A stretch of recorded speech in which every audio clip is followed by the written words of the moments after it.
오늘 하나님의 말씀은 구약성경 633페이지 역대상 15장 말씀이 되겠습니다. 구약성경 633페이지를 찾아주시기 바랍니다.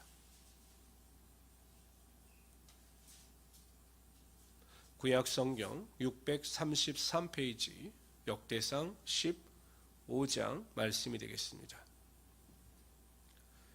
역대상 15장은 다윗이 마침내 하나님의 말씀의 언약궤를 예루살렘으로 옮겨 안치하는 내용이 나오고 있습니다. 우리 1절서부터 29절까지 한 절씩 교독합니다. 제가 먼저 1절을 읽겠습니다. 다윗이 다윗성에 자기를 위하여 궁전을 세우고 또 하나님의 궤를 둘 곳을 마련하고 그것을 위하여 장막을 치고 다윗이 이르되 레위 사람 외에는 하나님의 궤를 맬 수 없나니 이는 여호와께서 그들을 택하사 여호와의 궤를 메고 영원히 그를 섬기게 하였음이라 하고 다윗이 이스라엘 온 무리를 예루살렘으로 모으고 여호와의 궤를 마련한 곳으로 메어 올리고자 하여 다윗이 아론 자손과 레위 사람을 모으니 그가 자손 중에 지도자 우리엘과 그의 형제가 120명이요 무라리 자손 중에 지도자 아사야와 그의 형제가 220명이요 게르솜 자손 중에 지도자 요엘과 그의 형제가 130명이요 엘리사반 자손 중에 지도자 스마야와 그의 형제가 200명이요 헤브론 자손 중에 지도자 엘리엘과 그의 형제가 80명이요 우시엘 자손 중에 지도자 암미나답과 그의 형제가 112명이라 다윗이 제사장 사독과 아비아다를 부르고 또 레위 사람 우리엘과 아사의 요엘과 스마야와 엘리엘과 암미나답을 불러 그들에게 이르되 너희는 레위 사람의 지도자이니 너희와 너희 형제는 몸을 선결하게 하고 내가 마련한 곳으로 이스라엘 하나님 여호와의 궤를 메워 올리라. 전에는 너희가 매지 아니하였으므로 우리 하나님 여호와께서 우리를 찢으셨으나 이는 우리가 규례대로 그에게 구하지 아니하였음이라 하니 이에 제사장들과 레위 사람들이 이스라엘 하나님 여호와의 궤를 모으고 올라가려 하여 몸을 선결하게 하고 모세가 여호와의 말씀을 따라 명령한 대로 레위 자손이 채 하나님의 궤를 깨어 어깨에 매니라. 다윗이 레위 사람들이 어린들에게 명령하여 그의 형제들을 노래하는 자들로 세우고 비파와 수금과 재금 등의 악기를 울려서 즐거운 소리를 내게 크게 내라 하며 레위 사람이 요엘의 아들 헤만과 그의 형제 중 베레야와의 아들 아삽과 그의 형제 무라리 자손 중에 구사의 아들 에단을 세우고 그 다음으로 그들의 형제 스가랴와 벤과 야시엘과 스마라목과 여이엘과 운니와 엘리압과 분하야와 마아사야와 마띠디아와 엘리블레우와 믹네야와 문지기 오베네돔의 여이엘을 세우니 노래하는 자 헤만과 아삽과 에단은 노재금을 크게 치는 자요 스가랴와 아시엘과 스마라못과 여이엘과 운니와 엘리압과 마아세와 분하야는 비파를 타서 알라못에 맡우는 자요 마띠디아와 엘리블레후와 믹네와 오베돔과 여이엘과 아사시아는 수금을 타서 여덟 즈음에 맞추어 인도하는 자요 레위 사람의 지도자 그나야는 노래에 익숙함으로 노래를 인도하는 자요 베레가와 엘가나는 궤 앞의 문을 지키는 자요 제사장 스바나와 요사박과 느다들과 아비세와 스가랴와 분하야와 엘리에셀은 하나님 궤 앞에서 나팔을 부는 자요 오베데돔과 여이야는 궤 앞에서 문을 지키는 자이더라. 이에 다윗과 이스라엘 장로들과 천부장들이 가서 여호와의 언약궤를 즐거이 메고 오베데돔의 집에 올라왔는데 하나님이 여호와의 언약궤를 맨 다윗 사람을 도우심으로 무리가 숫상아지 7마리와 수양 7마리의 제사를 드렸더라. 다윗과 및 궤를 맨 레위 사람과 노래하는 자와 그의 우두머리 그나냐와 모든 노래하는 자도 다 세마포 겉옷을 입었으며 다윗도 또 배 에봇을 입었고 이스라엘 무리는 크게 부르며 뿔나팔과 나팔을 불며 재금을 치며 비파와 수금을 힘있게 타며 언야와의 언약궤를 메어 올렸더라.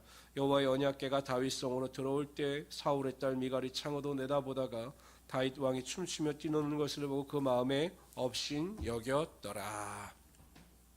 다윗은 첫 번째 실수를 밟지 않기 위해서 철저하게 하나님께서 말씀하신 대로 언약궤를 운반합니다. 레위 사람들에 의하여 채를 만들고 또 채를 언약궤에 끼워서 어깨에 메고 운반하게 하였습니다. 14절에 보면 여호와의 궤를 메고 올라가기 위해서 제사장들과 레위인들의 몸을 선결케 하였습니다. 즉 하나님 앞에 나오는 자는 항상 거룩해 함을 말씀하고 있는 것입니다. 그럴 때 하나님께서 우리를 만나 주시고 거룩한 자에게 하나님의 은혜가 임하게 하여 주시는 것입니다. 죄는 하나님과 우리 사이를 분리하지만 거룩함은 하나님과 우리 사이를 연합하게 만드는 것입니다. 그러므로 우리 성도님들은 항상 하나님 앞에서 거룩함과 정결함을 가지고 힘써 나오시는 귀한 자들이 되시기를 바랍니다. 16절에 보면 다윗은 레위 사람들로 하여금 악기를 연주하며 또 노래함으로 하나님 앞에서 찬양케 하였습니다. 하나님을 찬양하는 것입니다. 하나님 앞에 나와 언약궤 앞에서 하나님의 임재를 상징하는 언약궤 앞에서 하나님을 찬양하며 춤추며 뛰놀았던 것입니다. 여호사압이 모압과 암몬과 마온 족속들이 쳐들어왔을 때 하나님 앞에 금식하며 백성들과 함께 기도합니다. 그때 하나님께서는 너희가 그들을 맞서서 나가라 이렇게 명령하셨습니다. 그런데 이에 여호사밧은 한 가지를 더 추가합니다. 성가대를 조직하여 앞장 세워서 하나님께 찬양하며 감사함으로 나갈 때 하나님께서 그의 군대와 그의 백성들이 연합군을 크게 물리치는 승리가 나타나게 하여 주셨습니다. 사도 바울과 실라가 빌립보에서 복음을 전가하다가 감옥에 갇히게 됩니다. 매를 맞고 고통 가운데 있었지만 그들은 기도한 후에 하나님을 찬양합니다. 찬양의 소리가 울려 퍼질 때 지진이 일어나서 감옥의 문이 열리고 착고가 풀리며 어떤 하나님의 능력이 나타나게 되었던 것입니다.